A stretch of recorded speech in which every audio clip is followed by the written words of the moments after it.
2.7 TurboMax or 2.7 Ecoboost. You know what? I've owned both. Now, the downside is, or the only thing I can say is I've only owned a 2.7 for 4,800 miles in Tina's, Colorado, where we're sitting now. But the Ecoboost, I've owned a couple of them in 150s, and I would run those 150s to just shy of 100,000 miles. And I'm talking towing all the time, towing anything from 4,000 to 7,000 pound trailers. They would run like a champ. And both of them are amazing. I never once had a problem with an EcoBoost turbo. And honestly, I know the world is V8 this and that, and I have a lot of respect for a naturally aspirated engine. I love the one in my Gladiator. But realistically, more and more, I'm convinced that the reliability we're getting out of the turbos is getting to be really, really good now that these motors are built around them. The EcoBoost being an example of that. When it came out, it was turbo failure problems constantly. It's been out now for over a decade. The thing's running top notch and they work perfect. So and it's hard to beat if you go. Here's the best advice I got on that thing is for somebody that's looking on a V8. Go drive a F-150 with a Coyote and take it on a loop and go enjoy it and drive it and really drive it. And then go do the same thing with a 2.7 or a 3.5 and then let your honest opinion, unbiased thing make that decision for you on what you think you like best. Or better yet, don't let the sales guy tell them, give me one of each and don't tell me what's in it. And then come back and say which one you like better. I'll bet you it's probably a turbo one.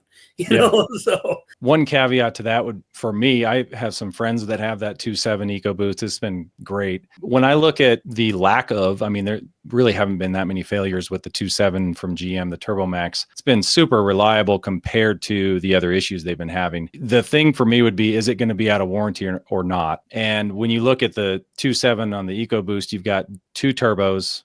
You've got a way more complex design, cam phasers, all the other sorts of things that are and it's more still complicated. a V6, still a V6 design. So double V6. heads. Yep. Yeah. You're going to have all sorts of, you have more timing, chain tensioners, all these things. But 4-cylinder, super simple, you know, just fewer chains, fewer tensioners, one turbo. That turbo, I actually looked it up before this stream. I think the turbo on your truck on the 2.7 is, you can get them for like 1,400 or 1,800 bucks. So let's say you drive it for 100,000 miles and you got to put a new turbo in. It's accessible. You don't have to like pull the cab to do it in the GM. It's if you're already going to go to a turbo and you're talking 4 versus 6 for me, and if you're not towing over like 7,000 pounds, I'm going with what's going to cost less to maintain if something goes bad. But and that's an excellent point. And the fact that that 2.7, like you said, that 2.7 has been built from the ground up by GM a few years ago after they watched the EcoBoost, the 2.7, the 3.5. They've seen what's happening. They paid attention to everything going on in the turbo world, and they built that motor.